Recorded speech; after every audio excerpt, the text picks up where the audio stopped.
सुन रहे हैं सुभाष राजा को। असरे में बीत जाला छठिया दिवाली, असरे में बीत जाला छठिया दिवाली। पैसा बिना मन बाटे लाचार हो, हमनी गरीब के नसीब में कहवा, हमनी गरीब के नसीब में कहवा बाटे कौन तीजी त्योहार हो भैया, बाटे कौन तीजी त्योहार हो।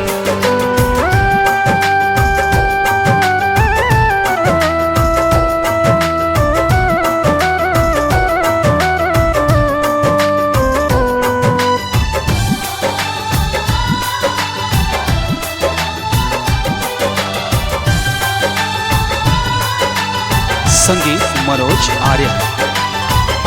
चिंता सतावे रोटी कहवा से जूटी, हाथ बिना नाथ बिना दौरा न उठी। का कहिए भाई, चिंता सतावे रोटी कहवा से जूटी, हाथ बिना नाथ बिना दौरा न उठी। नैना पसारी घर के दुआरी पमाई, नैना पसारी घर के दुआरी पमाई।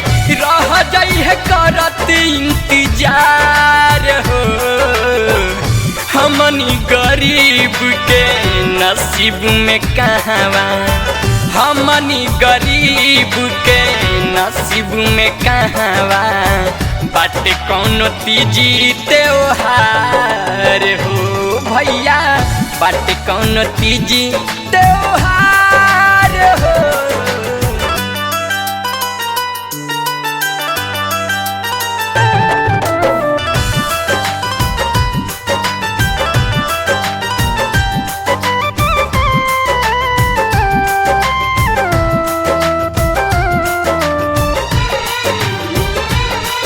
आप सुन रहे हैं सुभाष राजा को। कुह के लमनवा तनवा डूबे अफसोस में, घाट जाइला जन बाजन बाजेला पड़ोस में।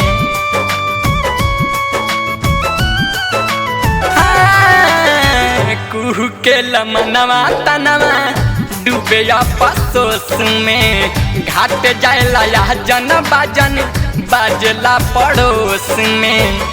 पैसा जुटावे खातिर बनी परदेसी, पैसा जुटावे खातिर बनी परदेसी।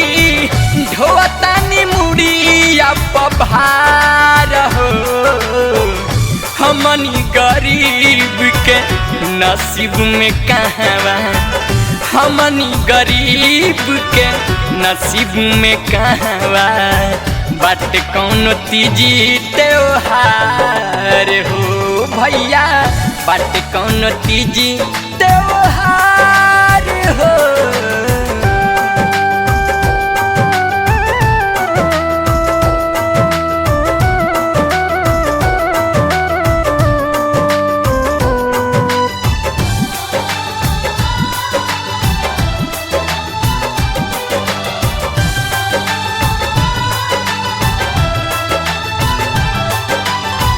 राजा जी सुबासिया सुखवा के देखते, आधा उम्र बीत गईल कूड़ा कचरा फेंकते।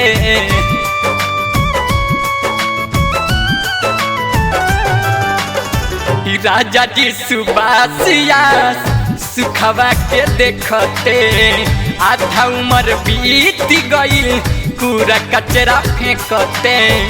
बोझिना सहाला रविंदर अखिया लोराला, बोझिना सहाला ललन अखिया लोराला।